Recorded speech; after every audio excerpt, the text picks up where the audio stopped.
Agora com o Dr. Francisco, nosso quadro Conversa Jurídica.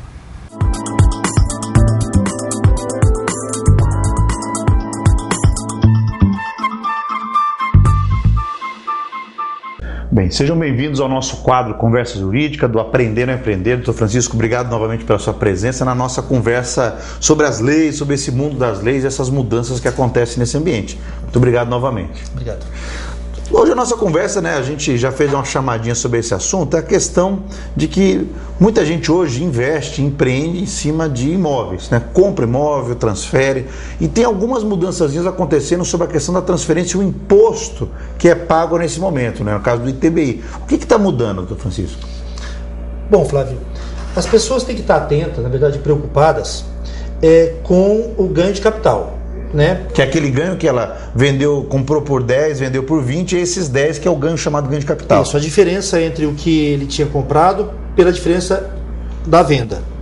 Supondo, no teu exemplo, vou só aumentar os valores, eu tenho um imóvel que vale 100, vendi por 200, então os 100 mil que é a diferença, eu pago 15%, pago 15 mil reais de imposto sobre esse negócio, eu, na verdade, como... o vendedor... Quem vende quem paga é quem vende, Quem paga porque é quem teve, na verdade, o ganho de capital. Porque no passado o pessoal, o que comumente se fazia, aquela forma de você tentar pagar menos imposto, vou diminuir o valor, mas hoje está tendo essa informação começa a ser analisada pela Receita de uma forma diferente. O que está acontecendo nesse... A Receita ela criou um mecanismo para poder ela ter todas as informações sobre uma transação imobiliária. Antes, nós tínhamos uma situação que era peculiar e não era nem em função do ganho de capital. As pessoas, na verdade, a tendência era pagar menos ITBI. Nós temos aí o ITBI, que é o Imposto de Transmissão Imobiliária, que esse imposto é pago para a Prefeitura. Numa transação, se pedia para que passasse as escrituras, enfim, os valores por um valor menor, para pagar um pouco menos de ITBI. Na verdade, esse era o intuito, não era nem a questão do imposto. Mas com as ferramentas da Receita, hoje ela tem a DIMOB, que os tabelionatos são obrigados, na verdade, numa escritura, a informar ela. Que aí acaba cruzando o dado, Você fala que você vendeu por 100, mas na sua conta corrente entrou 200. A Receita está cruzando esses dados agora? A Receita, ela está fazendo agora o seguinte, ela tem um serviço de inteligência. Ela não vai mais na sua casa, não vai mais, na verdade, na sua empresa, para bater pau e pegar documentos. Ela, nos cruzamentos, ela identifica. Ela tendo, na verdade, esse indício, ela te chama para você prestar, contas e informação. Então, você vendeu um imóvel, informou que você vendeu por 100, Num cruzamento, ela detecta que naquele período você tem 200 mil na conta. Então, assim, o que a gente, na verdade, tem aconselhado é que a pessoa, na verdade, faça uma consulta, verifique também se não há isenções. Porque há alternativas nessa questão, assim, obviamente, a primeira ação poderia ser pague os 15%. Pode ser parcelado ou não, alguma coisa assim, mas tem alternativas jurídicas para que você, de repente, diminua esse valor dentro da legalidade. Tem algumas alternativas para isso? Não, a própria Receita, ela tem algumas isenções desse imposto, Se o teu imóvel, por exemplo, vale até 440 mil reais, você, na verdade, não teria a necessidade de pagar esse imposto, se você não fez essa transação aí, num determinado período, Tem a possibilidade de você pegar o seu imóvel, que é único, vender para num prazo de 180 dias, comprar outro imóvel, também desde que num período você não tenha feito essa transação imobiliária. Esse prazo de 6 meses eu não pagaria os 15% se eu adquirisse um outro imóvel. Perfeitamente. Essa é uma segunda situação onde estaria...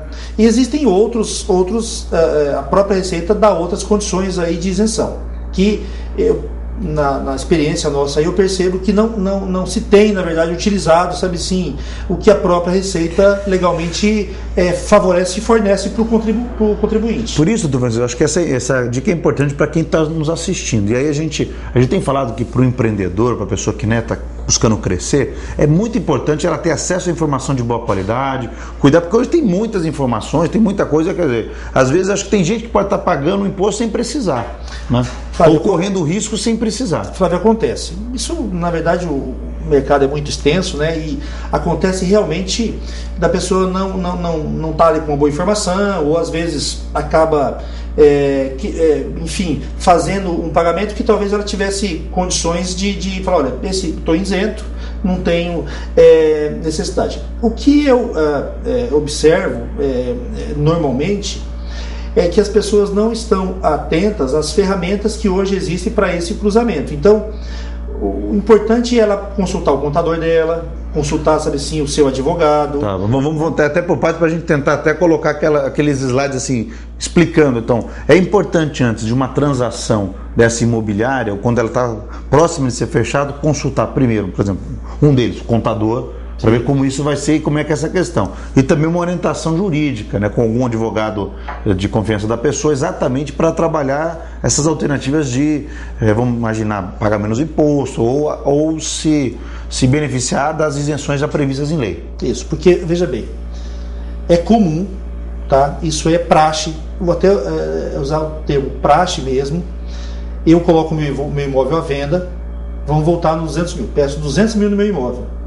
E já, na verdade, contrato uma imobiliária, dou uma opção. Certo.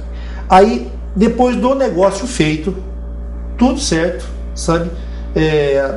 Se passei por mais ou por menos, aí esse contribuinte ou esse proprietário que vendeu, o vendedor, aí ele questiona o seguinte: e agora o que eu tenho para pagar? Depois, né, que já fez todo o negócio, né? Eu tenho um negócio, assim, uma situação até que esteve em meu escritório essa semana. A pessoa construiu, né, colocou o seu imóvel à venda, colocou uma placa, sabe assim, por um valor fixo, sabe, e vendeu o imóvel, fechou o negócio, né? E aí, quando ela se deu conta do que ela tinha para poder pagar, porque ela fez um abatimento na venda desse imóvel, ela tinha, na verdade, sabe assim, ela pagou para construir, porque o valor do imposto foi muito alto. O valor foi alto, e o que ele fez? Ele, na verdade, entrou no ganho e no lucro que a pessoa ia ter, né, nesta construção. Ele demorou 2 anos para construir um imóvel, vendeu, na verdade, o imóvel por um preço que ele, naquele momento, achou que podia vender, que estava precisando, né? Mas os valores da construção, que são os custos que ele teve, ficou próximo, né? Então o imposto simplesmente aniquilou o ganho dele. Doutor Francisco, novamente, obrigado, né? E você que está nos assistindo, tiver alguma dúvida adicional sobre esse tema, mande um e-mail para nós, o e-mail também do Dr. Francisco, que está sendo colocado agora na tela, para que você possa esclarecer. Estamos aqui no Aprender a Empreender, na nossa conversa jurídica. Muito obrigado, Dr. Francisco. Obrigado, Flávio.